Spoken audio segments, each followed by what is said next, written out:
അയ്യപ്പൻ വിശ്വാസമാണെന്നും സുരേഷ് ഗോപി പാട്ടും പാടി ജയിക്കുമെന്നും നിലപാട് വ്യക്തമാക്കി പി.സി. ജോർജും രംഗത്ത്.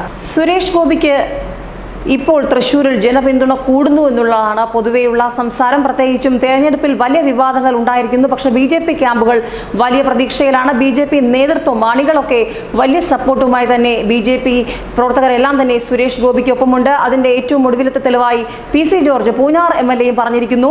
പാട്ടുംപാടി സുരേഷ് ഗോപി തൃശ്ശൂരിൽ ജയിക്കും, വലിയ ജനപിന്തുണയുണ്ട്, ഇപ്പോൾ നടന്നിരിക്കുന്ന സംഭവങ്ങളൊന്നും ഒരു സ്വാധീനവും ഉണ്ടാക്കില്ലെന്നാണ് പി.സി. ജോർജ് പറയുന്നത്. അതിന് പിന്നാലെ ബി.ജെ.പിയുടെ ദേശീയ നേതൃത്വവും ബി.ജെ.പിക്ക് കട്ട സപ്പോർട്ടുമായി രംഗത്തുണ്ട്. നരേന്ദ്രമോദിയുടെ പൂർണ്ണ പിന്തുണ സുരേഷ് ഗോപിക്കുണ്ട്. അതിന് പിന്നാലെയാണ് കേരളത്തിൽ നിന്നും വലിയ പിന്തുണ ലഭിക്കുന്നത്. സുരേഷ് ഗോപിയുടെ പ്രസംഗത്തിന് ദേശീയ നേതൃത്വത്തിന്റെ പൂർണ്ണ പിന്തുണയുണ്ട്. ഇന്ന് കളക്ടർക്ക് താൽക്കാലിക മറുപടി സുരേഷ് ഗോപി നൽകുന്നുണ്ട്.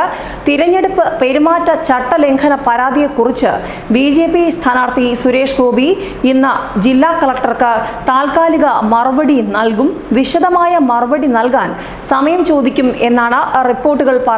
ഇന്ന് വൈകിട്ടായിരിക്കും അദ്ദേഹം കളക്ടർക്ക് മറുപടി നൽകുക. വിശദമായ മറുപടി നൽകുന്നതിന് മുൻപ് വിശദമായ പരിശോധന ആവശ്യമാണെന്നാണ് പാർട്ടി വിലയിരുത്തിയിരിക്കുന്നത്. സുരേഷ് ഗോപിയുടെ പ്രസംഗത്തിന് ദേശീയ നേതൃത്വം പൂർണ്ണ പിന്തുണയാണ് നൽകിയിരിക്കുന്നത്. ഡൽഹിയിൽ ബി.ജെ.പിയുടെ ഉന്നത നിയമജ്ഞരുമായി ആലോചിച്ച ശേഷമാണ് ഈ തീരുമാനമെടുത്തിരിക്കുന്നത്. സന്ദേശം സംസ്ഥാന ഘടകത്തിന് കൈമാറിയിട്ടുണ്ട്. നൽകേണ്ട മറുപടിയുടെ കരട് ഉച്ചയോടെ സംസ്ഥാന നേതൃത്വത്തിന് നൽകിയിട്ടുണ്ട്. തേക്കിൻകാട് നടന്ന തിരഞ്ഞെടുപ്പ് പ്രചാരണ വേളയിൽ അയ്യനെന്നും ശബരിമലയെന്നും പറഞ്ഞത് തിരഞ്ഞെടുപ്പ് മാതൃക പെരുമാറ്റച്ചട്ടത്തിന് വിരുദ്ധമാണെന്ന് കാണിച്ചാണ് കളക്ടർ ടി.വി. അനുപമ സുരേഷ് ഗോപിക്ക് നോട്ടീസ് നൽകിയത്. പ്രഥമ ദൃഷ്ട്യാ അദ്ദേഹം ചട്ടലംഘനം നടത്തിയത് തിരഞ്ഞെടുപ്പ് ഓഫീസർ വ്യക്തമാക്കിയിരുന്നു. തിരഞ്ഞെടുപ്പ് ഓഫീസർ പറഞ്ഞിരുന്നു.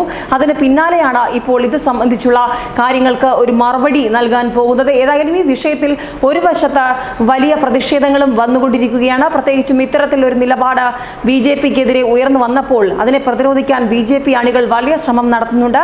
കാര്യങ്ങൾ ഇങ്ങനെയൊക്കെയാണെങ്കിലും കേന്ദ്ര നേതൃത്വത്തിന്റെ ഒരു ഉറച്ച പിന്തുണ ബി.ജെ.പിക്കും തൃശ്ശൂരിലെ സുരേഷ് ഗോപിക്കുമുണ്ട്. അതായത് തിരുവനന്തപുരത്തും തൃശ്ശൂരും പത്തനംതിട്ടയിലും വലിയ വിജയം ബി.ജെ.പി പ്രതീക്ഷിക്കുന്നു. 4 എം.പിമാരെങ്കിലും കുറഞ്ഞത് കേരളത്തിൽ നിന്നുണ്ടാകുമെന്നുള്ള കണക്കുകൂട്ടൽ ബി.ജെ.പിക്കുണ്ട്. ആ കണക്കുകൂട്ടൽ ഫലവത്താകണമെങ്കിൽ ഇപ്പോൾ നടക്കുന്ന സംഭവങ്ങളെയൊക്കെ മറികടക്കണമെന്ന് ബി.ജെ.പിക്ക് വ്യക്തമായി അറിയാം. അതുകൊണ്ട് തന്നെയാണ് ബി.ജെ.പി കൃത്യമായ പ്ലാനിങ്ങിൽ കാര്യങ്ങൾ കൊണ്ടുപോകുന്നതും കേന്ദ്ര നേതൃത്വം ഇപ്പോൾ സുരേഷ് ഗോപിക്ക് പൂർണ്ണ പിന്തുണ നൽകിയിരിക്കുന്നതും. സംസ്ഥാന ഘടകത്തിനും ഇത് സംബന്ധിച്ച് നിർദ്ദേശം നൽകിയിട്ടുണ്ട്. ഇത് തന്നെയാണ് ഈ മണിക്കൂറിൽ പുറത്തുവരുന്ന ഏറ്റവും പ്രധാനപ്പെട്ട വാർത്തയും.